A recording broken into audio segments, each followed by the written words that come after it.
రామ్మ చిలకమ్మ ఇప్పుడు ఏది గెలుస్తుందో చూడమ్మ చిలకమ్మ. చిలకమ్మ చెప్తుంది బెంగళూరు గెలుస్తుందని చిలకమ్మ చెప్తుంది. ಬಡ್ಡಿ ಮಗ ನಿಂದು ನಿನ್ ಚಿಲಕ ಮುಂದೆ ಜಾಸ್ತಿ ಆಯ್ತು. ನಿನ್ನಲ್ಲ ನಿನ್ ಚಿಲಕಮ್ಮ ನನ್ನ ಕೈ ನೋಡ್ಕರ್ತೀನಿ. ಐತಪ್ಪ ನಿಂಗೆ ಅಣ್ಣ. ಈ ಚಿಲಕಮ್ಮನ ಫುಲ್ ನೀಟಾಗಿ ಕಟ್ ಮಾಡ್ಬಿಟ್ಟು 2 ಲೆಗ್ ಪೀಸ್ ಮಾಡ್ಬಿಡೋಣ ಮಗ. ಇದರಲ್ಲಿ ಚಿಲಕಮ್ಮಂದು 2 ಲೆಗ್ ಪೀಸ್ ಐತೆ. ಹೆಂಗ್ ರೋಸ್ಟ್ ಮಾಡ್ಬೇಕಂದ್ರೆ ನೀಟಾಗಿ ರೋಸ್ಟ್ ಮಾಡ್ಬೇಕು ಗೊತ್ತಾ ಅಣ್ಣ. ನಿಮ್ ಚಿಲ್ಕಮ್ಮ ಮಾತಾಡ್ತಿಲ್ಲ ನೋಡಿ. ಮ್ಯಾಚ್ ಇದೆಯಮ್ಮ, ಮಾತಾಡೋ. ರಾಮ ಚಿಲ್ಕಮ್ಮ, ಚಿಲ್ಕಮ್ಮ. ಇವನ್ ಹೆಸರು ಅರ್ಜುನ್ ಆದಿ ಅಂತ ಹೇಳಿ. ಇವನು ಮೈಸೂರ್ನವ. ಬಡ್ಡಿ ಮಗನೇ ನಿಂದು ನಿನ್ ಚಿಲ್ಕಮ್ಮದು ಜಾಸ್ತಿ ಆಯ್ತು. ಒಂದ್ ಕೈ ನಿನ್ನ ಚಿಲ್ಕಮ್ಮ ನೋಡ್ತೀನಿ.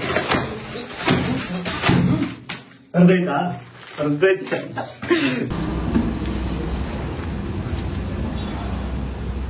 ಅಣ್ಣ ಈ ಚಿಲಕಮ್ಮನ ಫುಲ್ ನೀಟಾಗಿ ಕಟ್ ಮಾಡ್ಬಿಟ್ಟು 2 ಲೆಗ್ ಪೀಸ್ ಮಾಡ್ಬಿಡೋಣ. ಕಟ್ ಮಾಡ ಇನ್ನೊಂದು ಬಿಡು.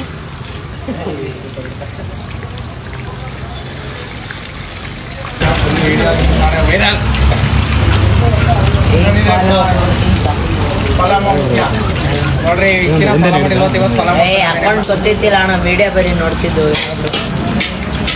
ಬಂದೆ ಬಿಟ್ಟ 2 ಹಾಕ್ಬಿಡು. ಗೊತ್ತಾಯ್ತಾ? ಮಾತಾಡ್ ಅಣ್ಣ. ನಿಮ್ ಚಿಲ್ಕಮ್ಮ ಮಾತಾಡ್ತಿಲ್ಲ ನೋಡಿ.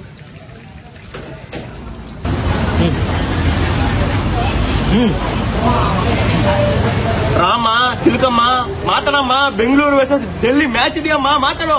ರಾಮ ಚಿಲ್ಕಮ್ಮ, ಚಿಲ್ಕಮ್ಮ. ಅಮ್ಮನ್ ಕಟ್ ಮಾಡ ಮಗ. ಮಗ ಇದರಲ್ಲಿ ಚಿಲ್ಕಮ್ಮಂದು 2 ಲೆಗ್ ಪೀಸ್ ಐತೆ. ಹೆಂಗ್ ರೋಸ್ಟ್ ಮಾಡ್ಬೇಕಂದ್ರೆ ನೀಟಾಗಿ ರೋಸ್ಟ್ ಮಾಡ್ಬೇಕು ಗೊತ್ತಾ.